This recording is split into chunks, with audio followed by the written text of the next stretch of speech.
Let's put down the definition of bounded operators. Bounded operators.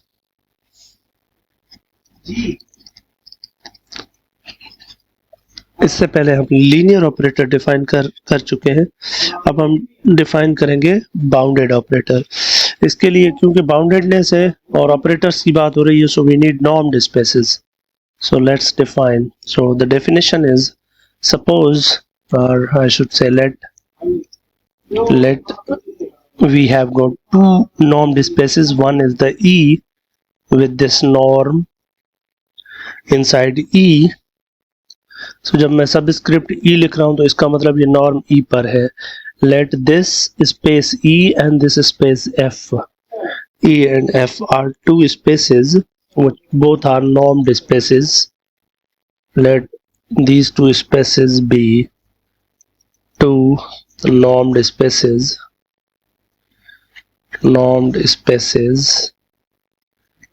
Then an operator or a linear operator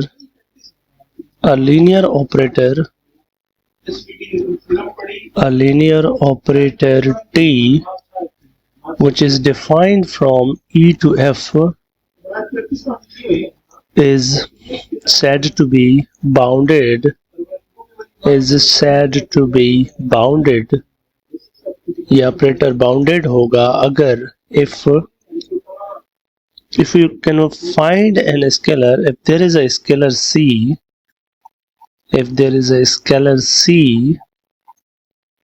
which is greater than or equal to 0 and such that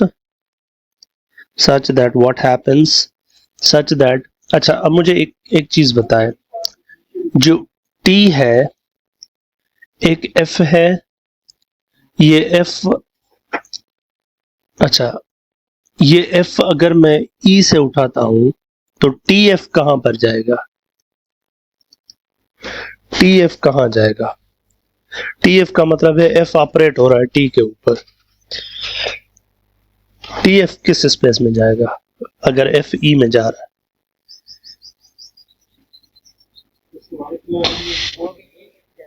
no, वो F में जाएगा इस space में। यहां से E से element उठेगा, उसको TF जो है वो F में ले जाएगा।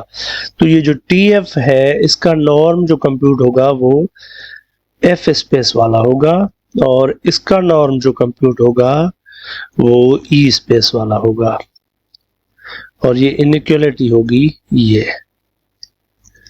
अगर कोई ऐसा C है, आप फाइंड कर लेते हैं कि ये इनइक्वालिटी होल्ड करती है, यानी TF का जो F के अंदर नॉर्म है वो बाउंड हो जाता है C times norm of F and E। तो for every F and E तो हम कहेंगे कि हमारा जो T है वो बाउंडेड लीनियर ऑपरेटर है, बाउंडेड लीनियर ऑपरेटर। तो इसको हम कहेंगे, लीनियर तो ऑलरेडी हम कंसीडर कर चुके हैं तो बाउंडेड हो गया, तो इसको हम कहेंगे कि ये लीनियर बाउंडेड ऑपरेटर है। तो T लीनियर बाउंडेड ऑपरेटर होगा अगर वो इस डेफिनेशन को सेटिस्फाई करता है। और फिर हम क्या करेंगे, फिर हम एक स्पेस डिफाइन करेंगे, space of linear bounded operators, space of linear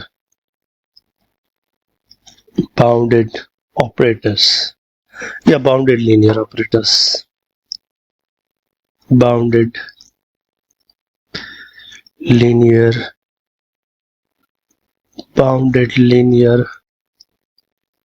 operators, right. अच्छा, ये स्पेस जो है इसका नाम हम ऐसे देंगे, कैलिग्राफिक L E, F।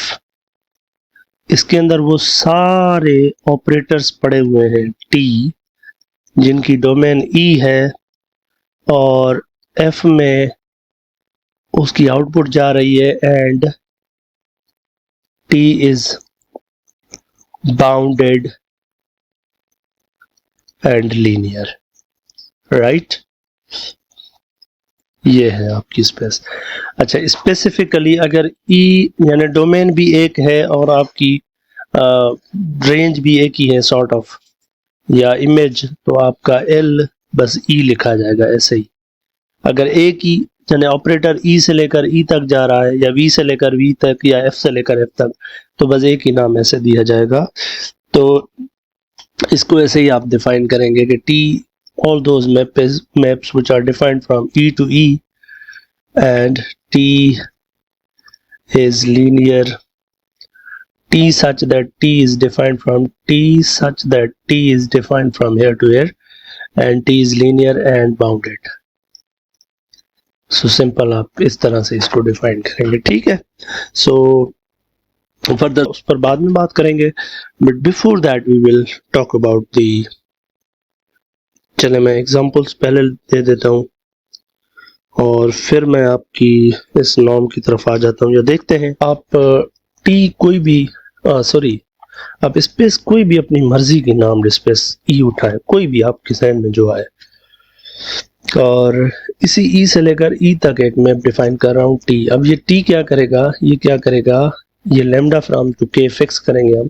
क्या करेगा, यहां से जो भी एफ उठाएगा ई से, इसको लैम्डा से मल्टीप्लाई कर देगा, यानी T of F is equal to lambda times F, ठीक है ना। बस ये बात है।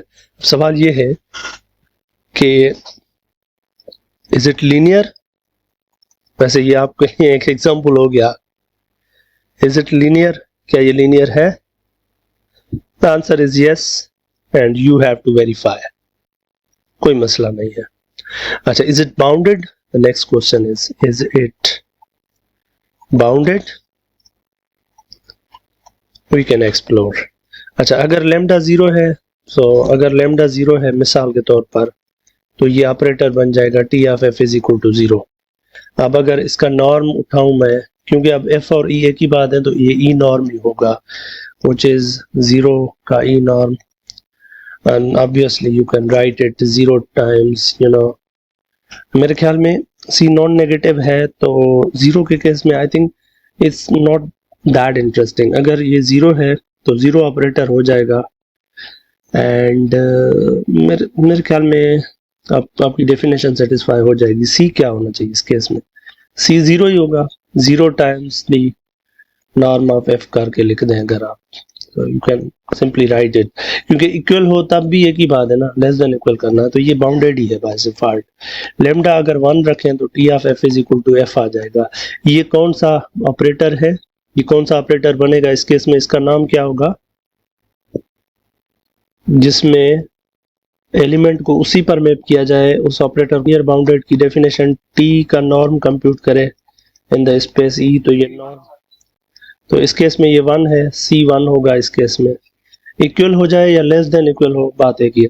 अब आ जाते हैं कि अगर लैम्डा 0 भी नहीं है और लैम्डा 1 भी नहीं है, तो अगर टी एफ पर अप्लाई हो रहा है तो लैम्डा एफ आ रहा है, तो इस केस में टी एफ जब आप कंप्यूट करेंगे तो ये लैम्डा टाइम्स एफ का नॉर्म आ जाएगा।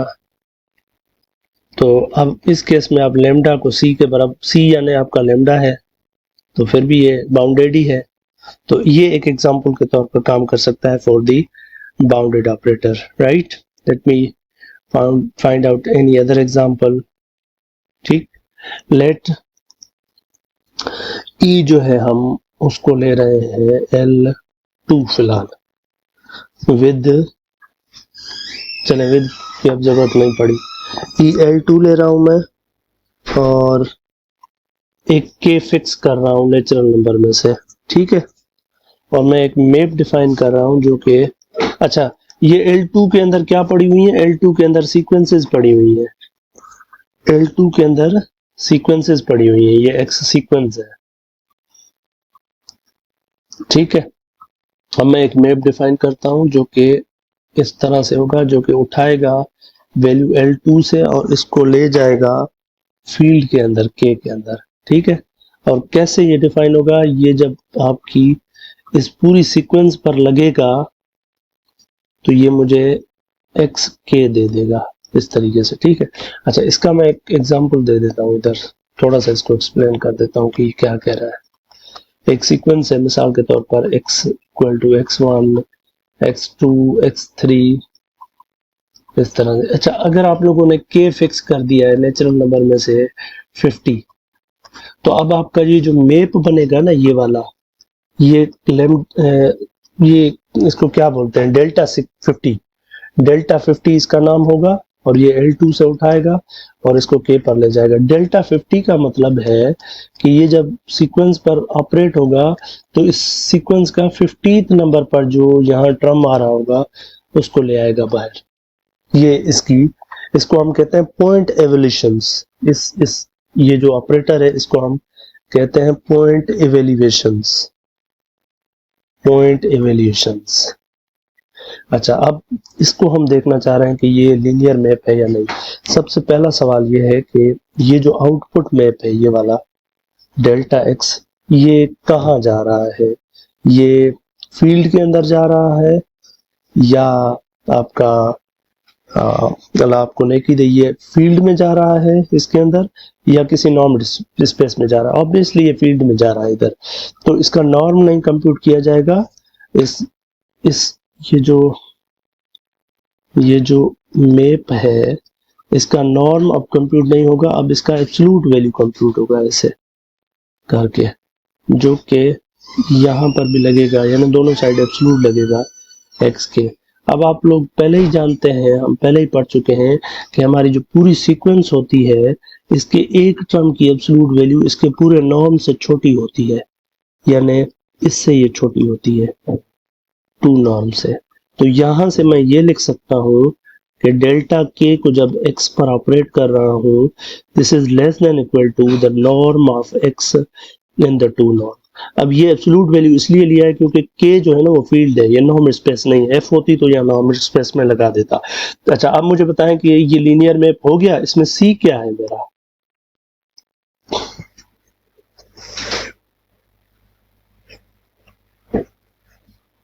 by this definition